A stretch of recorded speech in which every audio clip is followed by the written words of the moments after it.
So today we're going to examine how COVID-19 virus enters the cell. Before we look at how it exactly enters the cell, we have to examine its structure.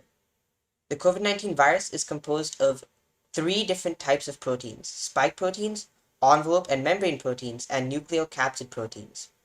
These three proteins are found in basically all viruses. The spike proteins are on the external membrane of the virus, and they're the first part of the virus that comes in contact with the cell it is trying to invade. So these spike proteins, they have to bind to a specific receptor on the surface of the cell. And in COVID-19's case, it binds to the ACE2 receptor. ACE2 stands for angiotensin converting enzyme.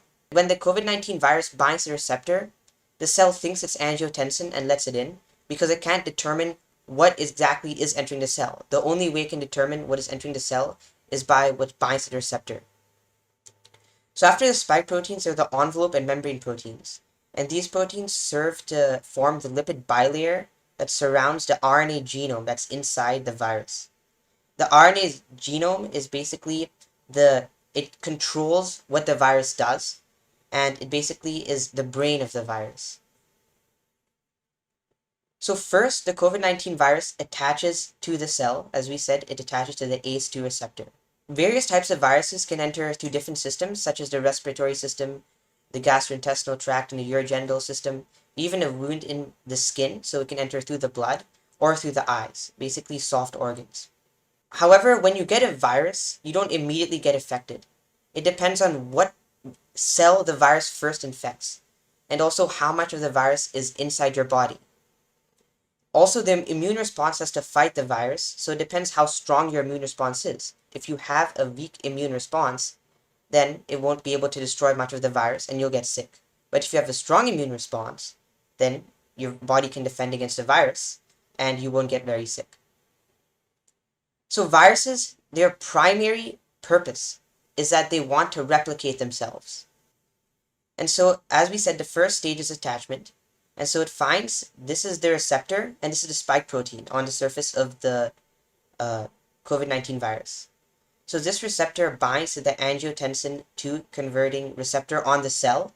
It's like a key, like a lock and key model. So this is the key, it binds to the lock. So SARS-CoV-2, it can affect humans, but it can also infect other organisms.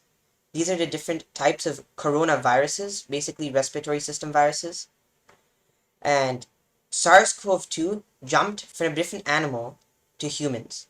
This animal is a pangolin and is probably the source of where the SARS-CoV-2 virus came from. Any virus that transfers from animals to humans is called a zoonotic disease. So you might assume that viruses are attaching tightly to cells, but in reality they're using non-covalent bonds. So non-covalent bonds are weak bonds. They're like ionic bonds and hydrogen bonds. So how the virus finds the receptor it has to bind to is by traveling along the membrane of the virus. And once it finds the receptor, then it just binds to the receptor.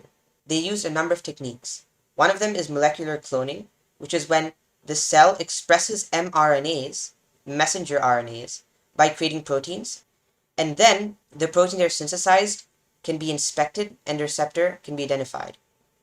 Affinity chromatography, it's a column that contains different receptors, and each of these receptors bind a specific protein that is located on the surface of the cell membrane. So basically, these proteins are just being thrown through the tube, the column.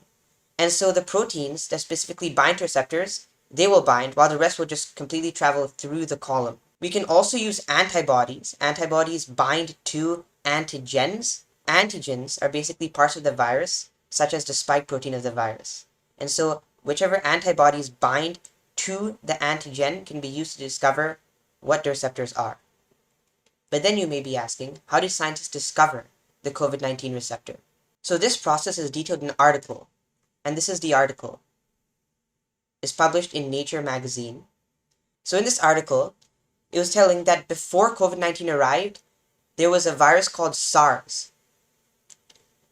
So SARS-CoV had a different spike protein than SARS-CoV-2. SARS is just it's another coronavirus. It's not the same as COVID-19.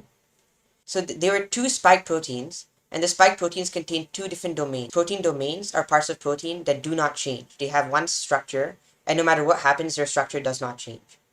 So they discovered that the two different domains are S1 and S2.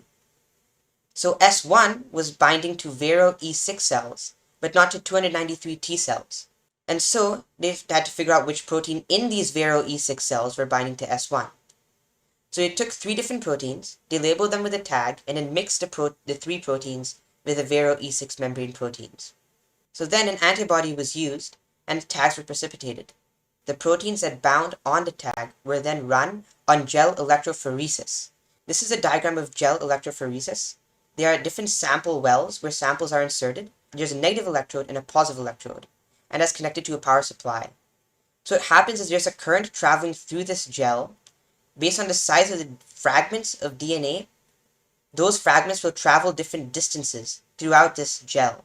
And the direction of movement in this image can be seen traveling from the sample wells to the other, from the negative electrode to the positive electrode. And the reason is that DNA is negatively charged, and obviously negative attracts to positive.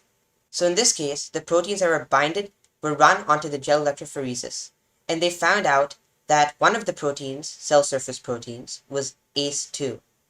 The scientists had to confirm that this was in fact a receptor, and so the S1 protein was tagged and then added to the Vero E6 cells. After that, it was labeled with an antibody that binded to the tag, and the results showed that ACE2 was the receptor. So now in this diagram, you can see that the SARS-CoV-2 virus binded to the ACE2 receptor.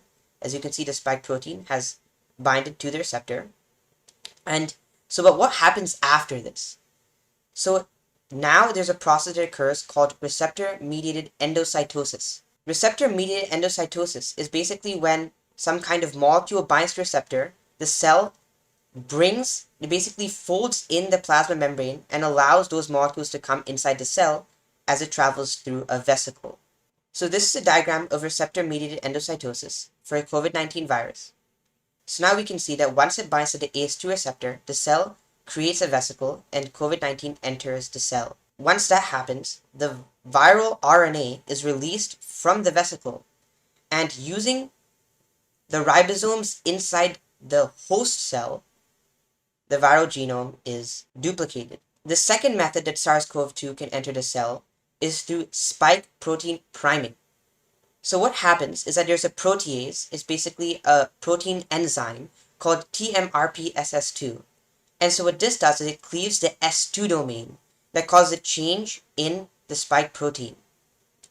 There's another protease, furin. So furin, this protease, scientists believe that furin is one of the reasons why SARS-CoV-2 is so transmissible as compared to other viruses. And so furin can facilitate entry of the SARS-CoV-2 virus into the cell. So these are the basics of how COVID-19 virus can enter the cell.